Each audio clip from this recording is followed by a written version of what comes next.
ठीक है, आज क्या पढ़ेंगे? घातांक। ठीक है, घातांक क्या होता है इसके बारे में पहले समझ लेते हैं। ठीक है, घातांक जैसे कोई संख्या है, जैसे कोई संख्या है, जैसे मैं लिख दिया 5 है ना, और इसका इसी संख्या से गुना करूँगा 5 है ना, और फिर गुना किया 5, कितना ठो 5 है यहाँ पे? 3 ठो 5 है ना, तो इसको क्या लिखूँगा मैं? 5 कितना ठो है? 3 को यहाँ लिखूँगा मैं। देखो ये क्या बता रहा है, ये 5 जो 5 है वो कितना ठो है? 3 ठो है ना। इसी को हम लोग क्या बोलते हैं? घातांक बोलते हैं, है ना। ये जो ऊपर में लगाते हैं ना, क्या बताता है? कितना ठो संख्या है बता रहा है ना, उसी को हम लोग क्या कहते हैं? घातांक कहते हैं। समझ आ रही बातें? समझ आ रहा है ना? क्या बोला मैं? घातांक क्या बताता है? संख्या को बताता है, कितना ठो संख्या है उसको बताता है। जैसे मैं लिख दिया x गुणित x गुणित x गुणित x, तो क्या लिखूंगा? x के घात कितना लिखूंगा? 4। कितना? 1 2 3 4, तो x के घात 4। समझ गए घातांक क्या बताता है? समझ गए ना? हाँ ठीक है, x के घात 4 है ना। तो ये समझ गए हैं मेरे ख्याल से, अब सब लोग समझ गए होंगे घातांक क्या है ना। वो क्या बताता है? नंबर बताता है, कितना नंबर है, कितना मतलब कितना ठो संख्या है करके, है ना। तो यहाँ पे मैं लिखा था क्या? x के घात या 5 के घात 4 है ना, 5 के घात 4। तो यहाँ आधार कौन है? आप कितना है आधार? आधार संख्या क्या है? आधार संख्या 5। आधार संख्या बराबर क्या है? 5। और घात संख्या कितना है? 4। हाँ, घात संख्या बोला जाए तो कितना है? 4। ठीक है, समझ आए बात? आधार संख्या और घात संख्या समझ आ रही है ना सबको, है ना। आधार संख्या और घात संख्या। निकिता चल बता, 6 के घात 3, इसमें आधार संख्या कितना है? 3 आधार है, और घात कितना है? 6। गलत, अभी क्या बताया हूँ इसको देख। आधार 6 सर और घात 3 है, तो इसको और क्या लिखूंगा? 6 गुणित 6 गुणित 6 है ना। तो इसमें आधार संख्या क्या है तुम्हारा? 6, और घात संख्या कितना है? 3 है ना। और ये 3 क्या बताता है? मतलब 6 का 3 बार गुना है, ऐसा बताता है। समझ आ रही ना बातें? सबको समझ आ गया है ना। अब तो इसको थोड़ा सा समझना, और ये सवाल आ सकता है ना, आधार संख्या और घात संख्या पहचानो करके। ठीक है, जैसे तुम्हारा क्रियाकलाप में है ना, क्रियाकलाप में क्या है? 7 के घात 19, 7 के घात कितना है? 19 है ना। तो चंद्रहास बता, आधार संख्या कितना है? चंद्रहास बता। 7 कितना है? 7। और घात संख्या कितना है? सागर बता। 19। हाँ 19 है ना। इसका मतलब समझ रहे हो? इसका मतलब क्या है? 7 गुणित 7 गुणित 7 गुणित 7 कितना ठो है वो? 19 ठो 7 का गुना है, ऐसा है इसका मतलब। समझ आ रहा है? तो ऐसा बनता है ना। तो क्रियाकलाप 1 देखो, पुस्तक देखो, क्रियाकलाप 1 है ना, सभी बन जाएगा। जैसे कि अब लिखा है p के घात q, यहाँ पे देखो है ना, क्रियाकलाप में देखो p एक ठो दिया है ना, क्रियाकलाप 1 में क्या दिया है? p के घात q, ऐसा दिया है, p के घात q है ना। तो इसमें कौन बताएगा आधार संख्या क्या है? आधार संख्या क्या है? p सही है ना। आधार संख्या क्या है? p। और घात संख्या क्या है? u नहीं रे, q है ये, q, छोटा q बोलते हैं ना इसको। हाँ, छोटा q है, छोटा q ऐसा रहता है। ठीक है, पुस्तक में देखो ना कैसा दिया है। और देखो आखिरी दिया है x के घात ऋण नहीं y है, x के घात क्या है? y, x के घात y। तो इसमें आधार संख्या क्या है? आधार संख्या कौन बताएगा? x। आधार संख्या क्या है? x। और घात संख्या y। अब मेरे ख्याल से सब लोग समझ गए होंगे। ठीक है, समझ गए ना आधार संख्या और घात संख्या। ठीक है, फिर आगे बढ़ें। आगे क्या देखेंगे? हाँ, तो इसको तो बता दिया हूँ मैं, आगे जो क्रियाकलाप है उसको, है ना। देखो आगे क्रियाकलाप को बता दिया मैं, जैसे कि 2 के घात 4 है ना, तो इसको मैं लिखूंगा मैं 2 गुणित 2 गुणित 2 गुणित 2 गुणित 2, कितना बार लिखूंगा 4, 1 2 3 4, ऐसा लिखता हूँ मैं 2 के घात 4 को। क्लियर है? हाँ। और अगर 2 के घात m है, 2 के घात क्या है m, क्या है 2 के घात m, तो इसको लिखूंगा 2 गुणित 2 गुणित 2 गुणित 2, कितना बार m बार, कितना बार लिखूंगा मैं उसको m बार लिखूंगा, है ना। तो ये तो मेरे ख्याल से समझ आ गया होगा ये भी, ठीक है। चलो 1 मिनट और देखें इसको, और क्या लिख सकते हैं, है ना। जैसे 2 के घात अगर मैं ले लिया यहाँ पे 5, 2 के घात क्या ले लिया 5, तो ये ऐसा लिख लूँगा, और 2 के घात है ना 2 गुणित 2 गुणित 2, 5 बार गुणा करूँगा, है ना। तो इसको और क्या लिख सकता हूँ, देखो 2 के घात 5 बराबर 2 गुणित 2, कोष्टक में ले लिया, है ना, या खाली एक ठो 2 कर दो 2, और इसको कोष्टक में ले लिया 2 गुणित 2 गुणित 2 गुणित 2, है ना। अब इसको क्या लिखूंगा मैं, 2 के घात कुछ नहीं, मतलब क्या है 1 है, इधर क्या है 2 के घात कितना है 1, गुणित 1 2 3 4, तो 2 के घात क्या लिखूंगा इसको 4, है ना। अब फिर देखो 2 के घात 5 को और क्या लिख सकता हूँ मैं, 2 गुणित 2, 2 ठो को अलग ले लिया मैं कोष्टक में, और इधर क्या लिया 3 ठो को ले लिया कोष्टक में, है ना, 2 गुणित 2 गुणित 2, ऐसा लिख सकता हूँ। तो इसको लिखूंगा 2 के घात 2, और यहाँ पे कुछ नहीं मतलब गुना होता है, 2 के घात 3, है ना। और लिख सकता हूँ 2 के घात 5 को क्या लिख सकता हूँ, 2 गुणित 2 गुणित 2 गुणित 2 गुणित 3 बार लिख दिया, और इधर क्या लिखा 2 बार, ठीक है। तो ये हो जाएगा 2 के घात 2 गुणित 2 के घात ना 2 के घात 3, और ये 2 के घात 2, 1 और 2, है ना, ऐसा लिख सकते हैं नहीं जी सर, समझ आया ये जी। अच्छी बात है। मैं देखा नहीं।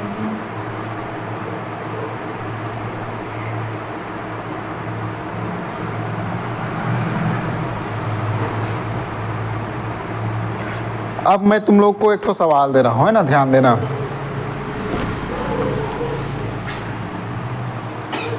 यहाँ पे क्या है, जैसे कि 2 के घात 5 है, 2 के घात कितना है 5, है ना। तो इधर देखना 2 के घात, अगर इसको लिख दिया मैं 2, तो इधर क्या लिखूंगा, कितना लिखूंगा 2 के घात में 3, गुड, यहाँ क्या लिखूंगा मैं 3, है ना। इसका मतलब देखने से पता चल रहा है जो जितना घात इधर रहेगा, है ना, उधर भी इतना घात रहना चाहिए बराबर के उस तरफ भी। तो कैसे होगा, दोनों को जोड़ के कितना आना चाहिए 5 आना चाहिए, है ना। तो 2 और 3 5 हो गया, है ना। और देखो अगर 2 के घात 8 है ना, 2 के घात 8, और 2 के घात यहाँ 2 है, तो इधर कितना रहेगा 2 के घात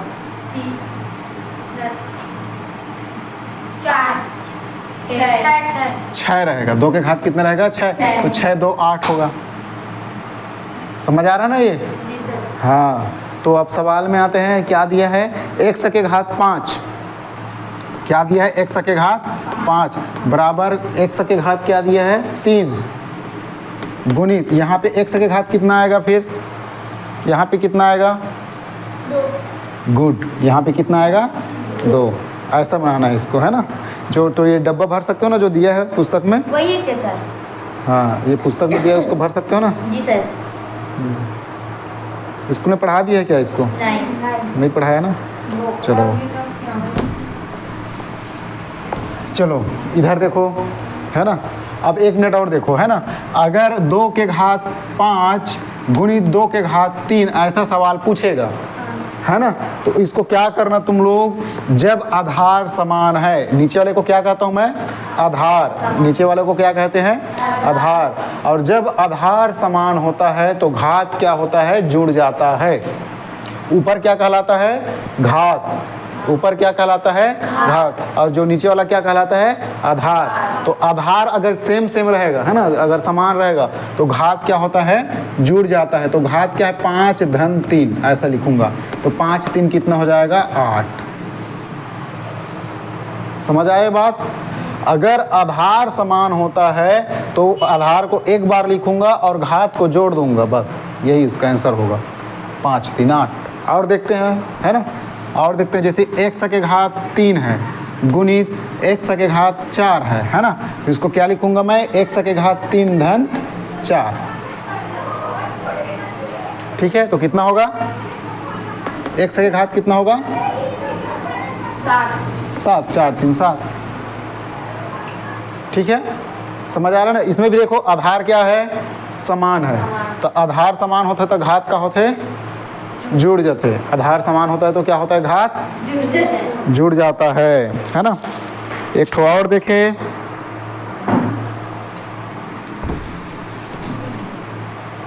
इधर देखो y के घात 19 गुणित y के घात 21। कौन बताएगा इसका आंसर, जल्दी बनाओ तो। बनाए सर? हाँ जल्दी बनाओ फटाक से, y के घात 19 गुणित y के घात 21, जल्दी बनाओ, 2 मिनट का समय है।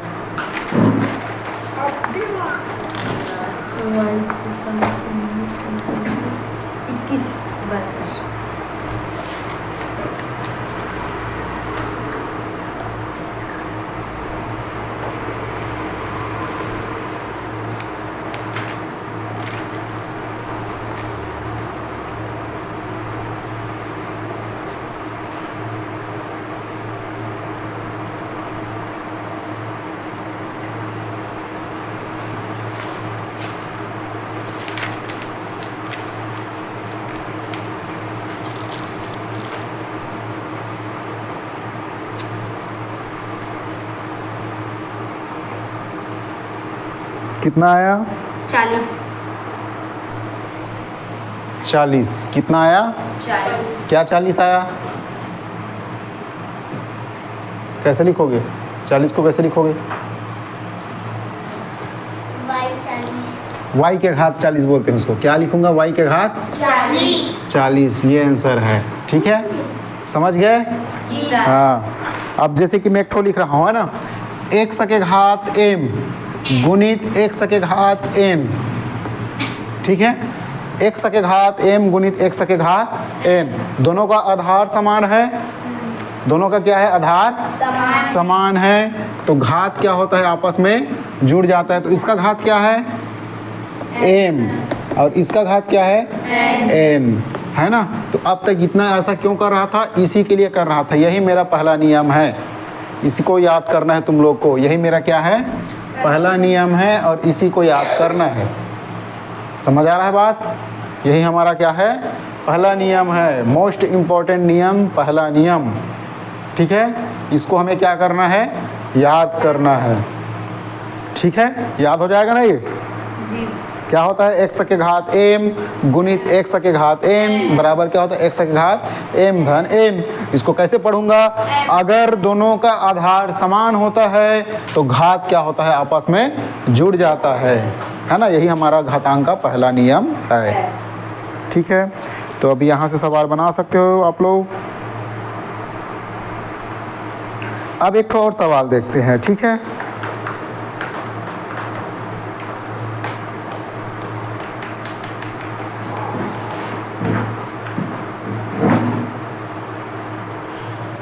अब मैं सीधा दूसरा नियम बता रहा हूँ तुम लोग को, है ना।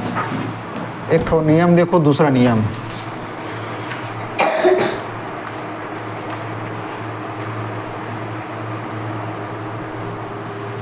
जैसे कि 8 है ना, 8 का घात कितना है, 3 है ना। 8 का घात क्या है, 3। तो इसको कैसे लिखोगे, 8 गुणित 8 गुणित 8 तो लिखोगे, है ना। तो इसको लिखोगे, 8 को गुणनखंड कर देना। 8 का क्या करना, गुणनखंड करने आता है ना सबको। हाँ, लघुत्तम समापवर्त्य। तो 2 से जाएगा 2 चौके 8, फिर 2 से जाएगा 2 दूने 2 एकम 2, है ना। तो 8 क्या है, 2 गुणित 2 कितना बार है, 3 बार। कितना बार है, 3 बार। तो लिखूंगा 2 गुणित 2 गुणित 2 गुणित 2, पूरे का घात 3, नहीं पूरे का घात 3 है ना, ये देखो, ये टोटल किसके लिए लिखा हूँ, 8 की जगह। जहाँ 8 था वहाँ क्या लिख दिया, 2 गुणित 2 गुणित 2, है ना, ये 8 की जगह ऐसे लिख दिया। और घात को कोष्टक था तो कोष्टक लिख दिया, और घात 3 था तो घात 3 लिख दिया। ठीक है इतना। तो इसको और लिख सकता हूँ, क्या लिख सकता हूँ, 2 के घात 3 लिख सकता हूँ। देखो 1 2 3 है नहीं, इधर देखो, फोकस करो यहाँ, 1 2 3 है तो 2 के घात 3 लिखूंगा मैं, है ना। तो एक ठो कोष्टक लगा दिया, और चूंकि इसका और कोष्टक के अंदर क्या है, एक और कोष्टक है ना, और घात है, कितना है, 3, ऐसा लिखूंगा इसको, है नहीं। तो इसको और क्या लिख सकता हूँ, 2 के घात 3 गुणित 2 के घात 3 गुणित 2 के घात 3, ऐसा लिख सकता हूँ मैं। देखो 2 के घात 3 कितना ठो है, 3 बार है ना, पूरे का घात 3 है ना। ये देखो ये कितना ठो है, 3 ठो है। 2 के घात 3 गुणित 2 के घात 3 2 के घात 3, है ना। तो तुम लोग को पता है अगर आधार समान होता है तो घात क्या होता है, जुड़ता है। तो 2 के घात 3 धन 2 के घात 3 धन 2 के घात 3, 3 3 3 जोड़ दिया ना मैं, तो कितना होगा, 9। तो ऐसा आएगा इसका आंसर, ऐसा आएगा इसका आंसर, है ना। समझ आ रहा है। एक चीज़ और देखो इसमें, है ना, इसको और क्या लिख सकता हूँ, इधर लिख रहा हूँ इसको, है ना। इसको ऐसा लिख सकता हूँ क्या, 2 के घात 3 गुणित 3, तो कितना होगा, 2 के घात 3 त्रिक 9। समझ आया। 2 के घात 3 गुणित 3 करूँगा तो कितना हो जाएगा, 9। मतलब ये जो कोष्टक के अंदर और कोष्टक के बाहर वाला का क्या कर दिया मैं, गुना कर दिया। कोष्टक के अंदर और कोष्टक के बाहर वाले का क्या किया मैं, गुना कर दिया, है ना। अब सरल हो जाएगा। ठीक है। अब मैं क्या करूँगा, ऐसा अलग नहीं करूँगा, ऐसा अलग नहीं करके तोड़ूंगा नहीं, मैं सीधा क्या कर दूंगा, गुना कर दूंगा। यही हमारा दूसरा नियम कहलाएगा। फिर दूसरा नियम क्या है, कोष्टक के अंदर और कोष्टक के बाहर वाले घात का क्या करते हैं, आपस में गुना कर देते हैं। यही हमारा दूसरा नियम है। ठीक है। जैसे और उदाहरण देखते हैं तो समझ आएगा ये। अब जैसे कि है मेरे पास 14 के घात 2, क्या है, 14 के घात 2 और पूरे का घात कितना है, 4। 14 के घात 2 और पूरे का घात कितना है, 4। तो इसको क्या करूँगा, 14 के घात 2 गुणित 4, ऐसा कर दूंगा मैं। मेरा नियम यही बोल रहा है ना। तो 4 दूनी कितना हो जाएगा, 8। तो 14 के घात 8 हो जाइए ऐसे। ठीक है। आगे और देखो, x के घात m, मेरा फार्मूला क्या है पता है, यही है फार्मूला, x के घात m और पूरे का घात n। तो इसको लिखूंगा x के घात m गुणित n। ये मेरा दूसरा नियम है, नियम 2 है ना। ये क्या होता है, नियम 2। समझ आया नियम 2, समझ आया नियम 2। ठीक है। देखो पहले से अच्छे से एक बार, है ना।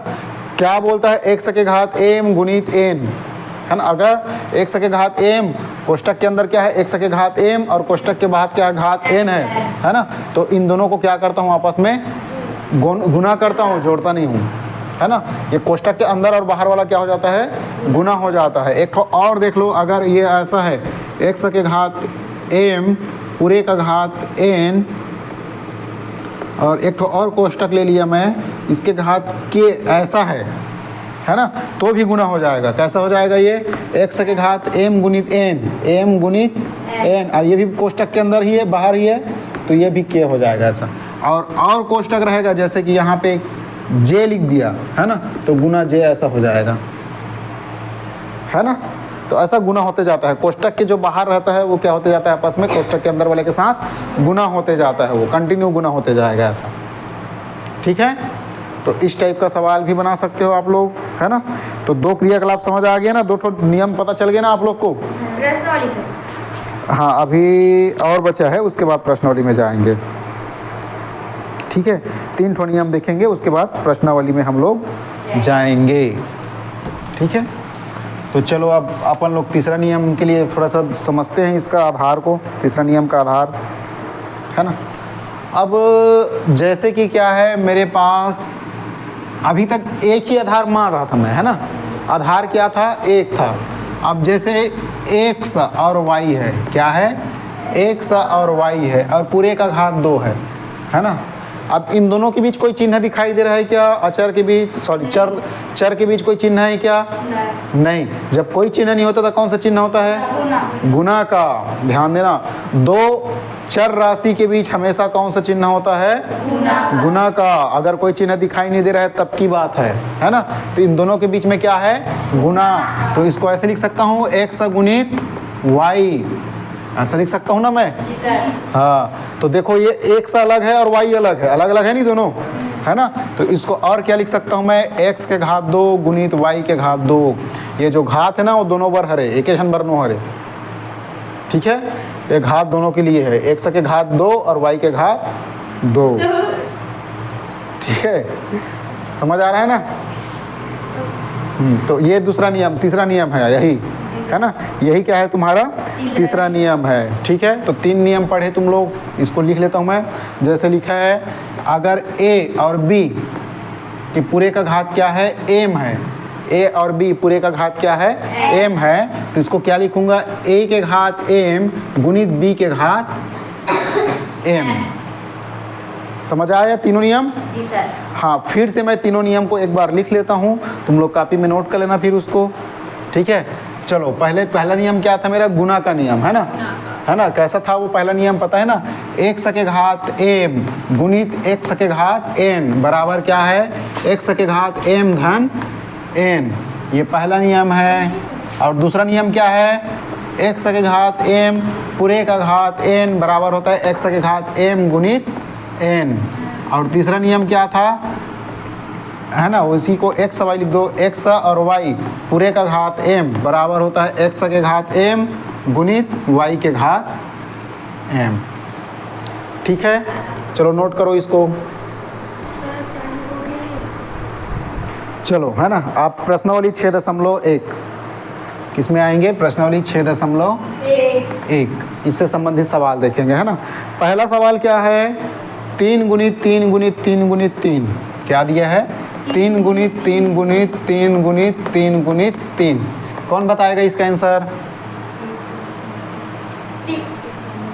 6 5 3 5 5 3 5 क्या 5? घट क्या 5 लिखूंगा? 3 के घात 5, ऐसे बोलते हैं उसको ना? क्या पढ़ूंगा इसको सागर? 3 के घात 5 ऐसा पढ़ते हैं। पहला सवाल का आंसर मिल गया। पुस्तक निकालो सब लोग, पुस्तक देखो। सर। दूसरा सवाल किसको बताएं? देखो तो ये डी सवाल को बता रहा हो ना, ये दिया है b गुणित b गुणित b गुणित b। कौन बताएगा आंसर? b का घात 4। b के घात 4, है ना? मेरे क्या देखना है? गिनती बस करना है, 1 2 3 4।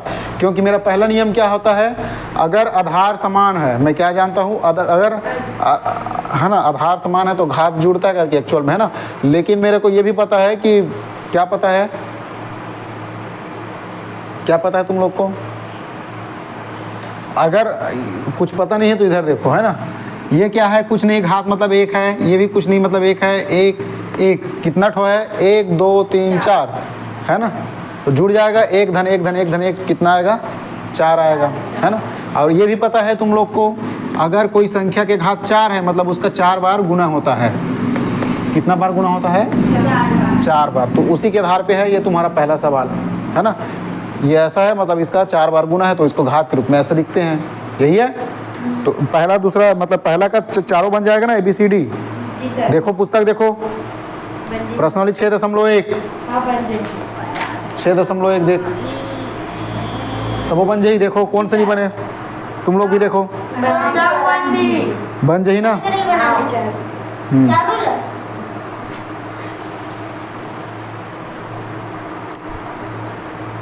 ठीक है ना?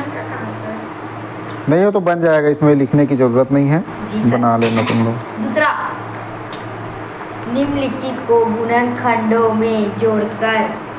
हाँ, निम्नलिखित को गुणनखंडों में तोड़कर जोड़कर पढ़ रही है ना? क्या है? तोड़कर घाती रूप में लिखिए, है ना? इसको हमें क्या करना है? तोड़कर क्या लिखना है? घाती रूप में लिखना है। जैसे क्या दिया है? 15 के घात 4। क्या दिया है? 15 के घात 4। तो इसको हमें क्या करना है? तोड़कर लिखना है ना? गुणनखंडों में क्या करना है? तोड़कर, ठीक है? तो तोड़ूंगा, क्या हो जाएगा? 15 गुणित 15 गुणित 15 गुणित 15 कितना बार? 4 बार। ठीक है, समझ आ रहा है बात, है नहीं? तो ये इसका आंसर है। आगे देखो, आगे सवाल बनेगा। हाँ बन जाए। ABCD वैसे बनाना है सर। निम्नलिखित। हाँ, ऐसा भी बना सकते हो, लेकिन इसमें इसको ऐसा तोड़ना है ना, मैं गुणनखंड में तोड़ना है बोल रहा है। तो ये भी टूटा है, लेकिन एक्चुअल में तुम्हारे पुस्तक में ऐसा बनाया गया है इसको, है ना। 15 को अगर मैं तोड़ूंगा तो क्या हो जाएगा? इधर देखो, 15 का गुणनखंड निकालो पहले। गुणनखंड में तोड़ना है ना, सॉरी मैं संख्यात्मक रूप से तोड़ दिया था उसको, गुणनखंड में नहीं तोड़ा था। गुणनखंड में तोड़ना है तो गुणनखंड में तोड़ने के लिए पहले क्या करूँगा, उसको हाँ लघुत्तम निकालूंगा, या गुणनखंड को उसको तोड़ना ही बोलते इसको। तो ये हो जाएगा 2 से जाएगा क्या? नहीं, 3 से जाएगा। 3 पंचे है ना, 5 एकम, मतलब 15 को क्या लिख सकता हूँ? 3 गुणित 5। क्या लिखूँगा 15 को? 3 गुणित 5 पूरे का घात 4, ऐसा लिखूँगा, है ना। तो तुम लोग को पता है, क्या पता है? एक तो नियम पढ़े हो नहीं? अगर ऐसा रहता तो इसका भी घात होगा, इसका भी घात होगा, ऐसा करके। तीसरा नियम नहीं, दूसरा नियम है क्या ना? दूसरा है कि तीसरा है? तीसरा, हाँ तीसरा नियम। तो इसको लिखूंगा 3 के घात 4 गुणित 5 के घात 4। ये हुआ गुणनखंड में टूटा हुआ रूप। ठीक है, ऐसा बनाना है इसको, समझ आ रहा है? पहला उसका लघुत्तम निकालोगे, है ना, लघुत्तम, है ना। एक्चुअल में इसको गुणनखंड बोलते हैं, लघुत्तम नहीं बोलते, है ना। तो ऐसा निकालोगे, फिर क्या करोगे, उसको इस रूप में लिखोगे।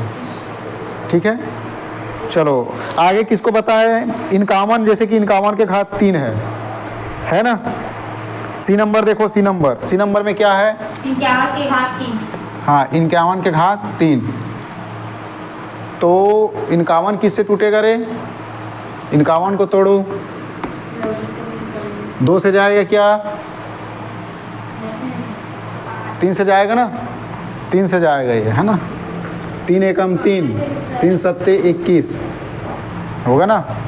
17 से जाएगा, फिर 17 एकम 17, है ना। 17 तिया 51 होता है कि नहीं होता है? होता है ना। तो इसको क्या लिखूंगा? 51 को मैं 17 या 3 गुणित क्या लिखा? 17 पूरे का घात 3। तो इसको और क्या लिखूंगा, कौन बताएगा? 3 के घात 3 के घात कितना होगा?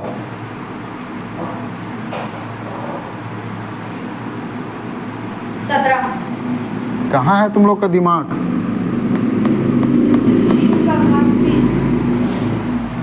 अब भी तो जस्ट बनाया हूँ इसी टाइप में सवाल, अब उदाहरण भी बताया हूँ, फार्मूला को ही बताया हूँ, फिर भी तुम लोग 17 बोल रहे हो। कहाँ से 17 आ जाएगा? अरे ये जो तुम्हारा तीसरा नियम है उसके आधार पे लागू होगा नहीं। क्या बताया था मैं? x y पूरे का घात m होता है, तो इसको लिखता हूँ x के घात m गुणित y के घात m, ऐसा लिखता हूँ ना मैं। अगर इस रूप में रहेगा उसको अलग अलग घात के रूप में लिखूंगा मैं, ऐसा लिखता हूँ ना, नियम है ना मेरा। क्यों नहीं कीता? ऐसा नियम है कि नहीं है ना। ठीक है, चलो आगे देखें। आगे देखो क्या है आगे का सवाल। निम्नलिखित को सिद्ध कीजिए। निम्नलिखित को क्या करना है मेरे को? सिद्ध करना है। A गुणित B गुणित C कोष्टक P बराबर APY। दूसरा का बन जाएगा ना सब सवाल? जी सर। हाँ, अब तीसरा में आ जाओ। ठीक है, तीसरा का देखो, जैसे कि क्या बोला है, ये है ना। पहला क्या है तुम्हारा? कोष्टक A गुणित B गुणित C पूरे का घात कितना है? P बराबर AP बराबर A के घात P हाँ गुणित B के घात P गुणित C के घात P। यही सिद्ध करना है मेरे को, है ना। यही क्या करना है? सिद्ध करना है। तो एक ही लाइन में हो रहा है सिद्ध। ये तुम्हारा LHS है, लेफ्ट हैंड साइड, है ना, या इसको बायां पक्ष लिख सकते हो, है ना। बायां पक्ष क्या है तुम्हारा? A गुणित B गुणित C पूरे का घात P, है ना। तो चूंकि यहाँ पे लिख देना, चूंकि, है ना, क्या होता है? x और y पूरे का घात m बराबर क्या होता है? x के घात m गुणित y के घात m, है ना। तो इसलिए ये क्या हो जाएगा तुम्हारा? a के घात p गुणित b के घात p गुणित c के घात p। तो बराबर क्या आ गया, RHS आ गया। राइट हैंड साइड में जो है ना वो आ गया नहीं, इसके जैसा दिख रहा है नहीं सेम। जी सर। हाँ तो सिद्ध हो गया ये। नोट करोगे? चलो नोट कर लो।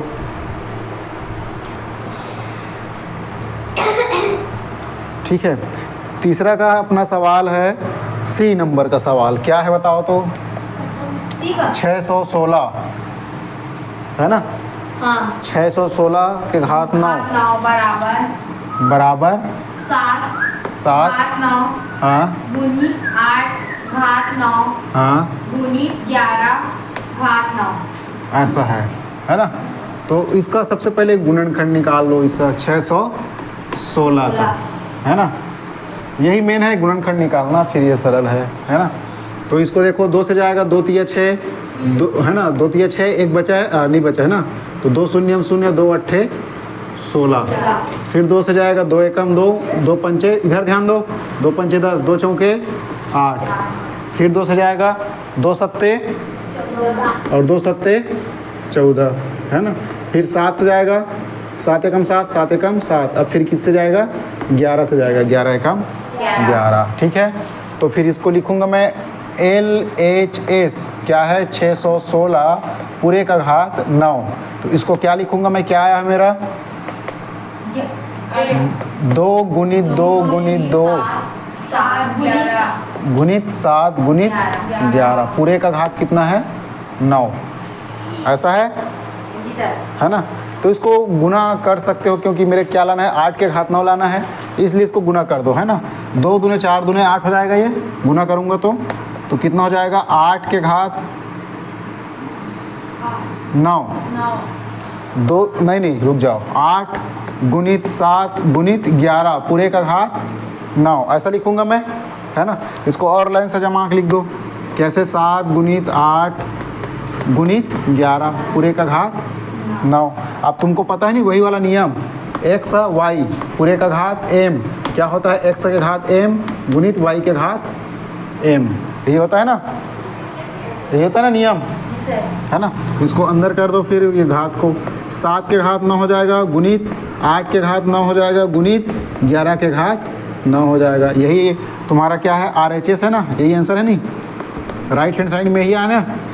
हाँ तो ऐसा सिद्ध करना था मेरे को, है ना। ध्यान देना, सिद्ध करने वाले में आंसर नहीं होता ना, सिद्ध करने वाले में ये जो इधर दिया रहता है उसको ऐसा बनाना रहता है। ठीक है, तो ये दिया है ऐसा, उसको मैं ऐसा लिखा, फिर ऐसा लिखा, फिर ऐसा लिखा, फिर आखिर में ऐसा हो जाएगा, और इसके जैसे दिख रहा है तो ऐसा बन गया ना वो। तो ऐसा करते हैं सिद्ध करने वाले में, है ना। मतलब डेढ़ी हाथ ढार के लिए जेड़ी हाथ ढार वाले जिसे बनाता ना, है ना। बायां साइड को दायां साइड जैसा बनाते हैं, है ना, लेफ्ट हैंड को राइट हैंड जैसा। ठीक है, चलो नोट करो फट से जल्दी, उसके बाद अगला सवाल देखेंगे। ठीक, चलो इधर देखो, चौथा सवाल क्या है? नियम 3 का, है ना। चौथा इधर देखो क्या बोला है, नियम 3। तो नियम 3 पता है ना, नियम 3 पता है नहीं? ऐसा था नियम 3, देखो क्या था, x y पूरे का घात m बराबर क्या था, x के घात m गुणित y के घात m, ऐसा था। जी सर। अब ध्यान देना तुम लोग, इधर देखो, मजाक मत करो। ये ऐसा दिया रहेगा, है ना, ऐसा दिया रहेगा, उसको कैसे ऐसा बनाना है। अब अभी ऐसा दिया था वैसा कर रहे थे, अब इस रूप में दिया रहेगा, उसको इस रूप में लिखना है हमें। ठीक है, चलो पहला देखते हैं 6 के घात 8। पहला सवाल क्या है तुम्हारा? 6 के घात 8 हाँ, 7 6 के घात 8 गुणित 7 के घात 8, है ना। तो इस रूप में है, अब इसको ऐसा तोड़ूंगा तो क्या हो जाएगा, ये जोड़ूंगा, मतलब 6 गुणित 7 पूरे का घात 8 होगा ना, ऐसा जी। समझ आ रहा है? तो 6 सत्ते 42 के घात 8, 6 सत्ते 42 के घात 8, यही आंसर है ना। और देखो एक ठो, ये पहला सवाल था, मतलब A नंबर का सवाल है। अब देखो D नंबर का सवाल बता रहा हूँ तुम लोग को, है ना, बाकी घर से बनाना। 5 15 D नंबर का क्या है? A के घात n है क्या? हाँ, कहते हैं A के घात n गुणित B के घात n गुणित C के घात n गुणित D के घात n। तो ये सीधा दिया है तुम लोग को, है ना। ऐसा दिया रहेगा तो उसको क्या लिखोगे तुम लोग? ए गुणित बी गुणित सी गुणित डी, पूरे का घात क्या लिखोगे? एन। ऐसा लिख सकते हो सभी का, देखो इसमें भी सभी में समान घात है ना, जी सर। तो उसको ऐसा लिख सकते हो कोष्टक में, है ना, बाहर निकाल सकते हो, ठीक है। अब इसको और क्या लिख सकते हो? ए बी सी डी पूरे का घात एन, क्योंकि चर के बीच गुना नहीं लिखोगे चलता है वो, क्योंकि ऑलरेडी वो गुना में रहता है वो चर संख्याओं के बीच में, है ना। तो ये तुम्हारा दूसरा सवाल भी खत्म, जी सर। है ना। तीसरा। मतलब ए और डी, है ना, मतलब 2 ठो बता दिया, 2 ठो तुम लोग क्या करना, घर से बना के लाना, ठीक है। इसको यहाँ पे लिख रहा हूँ ना, वो जो सूत्र उधर लिखा था ना उसको यहाँ पे लिख रहा हूँ, ध्यान देना, है ना। वो जो सूत्र उधर लिखा था ना उसको यहाँ पे लिख रहा हूँ। क्या था सूत्र मेरा? एक्स वाई पूरे का घात एम, इसको लिखता हूँ एक्स के घात एम गुणित वाई के घात एम। इधर देखो, है ना, आगे निम्नलिखित में घात के नियम को ध्यान में रखते हुए, पांचवा देखो इधर, उसके बाद लिखना। पांचवा देखो क्या बोला है, निम्नलिखित में घात के नियमों को ध्यान रखते हुए अथवा गलत, सही अथवा गलत बताइए, ठीक है। इधर देखो 2 के घात कितना है? 3 गुणित 2 के घात 4 बराबर 2 के घात 7, ये सही है कि गलत है? पहला सवाल सही है कि गलत है? ये ए नंबर का सही है, क्योंकि मेरा नियम क्या कहता है, अगर घात समान होता है, सॉरी आधार समान होता है तो घात क्या होता है? जुड़ जाता है। तो 4 3 7 मतलब सही है ये, है ना। पहला क्या है? ये सही है। पहला क्या है मेरा सवाल? सही है। दूसरा भी देखो, बी नंबर 5 के घात 15 है क्या? हाँ, 5 के घात 15 गुणित 5 के घात 5, तो ये इधर दिया है 5 के घात 20, तो ये सही है कि गलत है? देख के बताओ सही है कि गलत है। ये भी क्या है? सही है ना। अब देखो मतलब सी नंबर 2 के घात 4 गुणित 3 के घात 2, और इधर दिया है 2 के घात 6, ये सही है कि गलत है? गलत। देखो आधार समान है क्या? अलग अलग है ना आधार, तो ऐसा नहीं होगा, ये गलत है। ये आधार को भी देखना है, ध्यान देना, ठीक है। अगला देखो डी नंबर क्या है? 27 के घात 3 कितना है? 27 के घात 3, और बराबर क्या दे दिया है मेरे को? 27 के घात 3 के घात 3 और पूरे का घात 2, तो 27 का घात 2 दिया है क्या? सॉरी, यहाँ पे क्या दिया है? 27 के घात 2। अब ये सही है कि नहीं है तो इसको देखना है ना। इधर देखो ये सही है कि नहीं है उसको हमें देखना है, ठीक है। उसके लिए क्या करूँगा मैं? 27 का अलग से गुणनखंड निकाल लिया। क्या किया? 27 का गुणनखंड निकाल लिया, है ना। तो 3 से जाएगा, 3 निया 27, 3 तरीके 9 और 3 एकम 3, तो 27 को और क्या लिख सकता हूँ? 3 गुणित 3 गुणित 3 लिख सकता हूँ, ठीक है। 27 को क्या लिख सकता हूँ मैं? 3 गुणित 3 गुणित 3, ठीक है। तो क्या लिखूंगा मैं? इधर देखो 3 गुणित 3 गुणित 3 मतलब क्या है? इधर देखो 3 के घात 3 लिखूंगा। क्या लिखूंगा मैं? 3 के घात 3 और पूरे का घात 2, तो इसके जैसा हो गया ना। मतलब मेरा ये वाला सवाल क्या है? सही है, ठीक है। तो इस टाइप में बनेगा तुम्हारा ABCD, ठीक है। एक ठो बचा है ई नंबर, उसको तुम लोग घर से बना के लाना, ठीक है। तो इस टाइप में आज का ये चैप्टर ख़त्म, ये प्रश्नावली भी ख़त्म, है ना। नहीं बनेगा घर से तो यहाँ आके पूछना, 6.1 फिर ख़त्म हो गया। नहीं बनेगा तो यहाँ आना, है ना, ठीक है।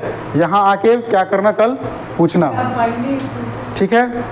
और उसके बाद क्या करेंगे? 6.2 को कल बताएंगे। उसमें उससे सब पहले कुछ फार्मूला भी है, उसको हम लोग कल बताएंगे, ठीक है। चलो ठीक।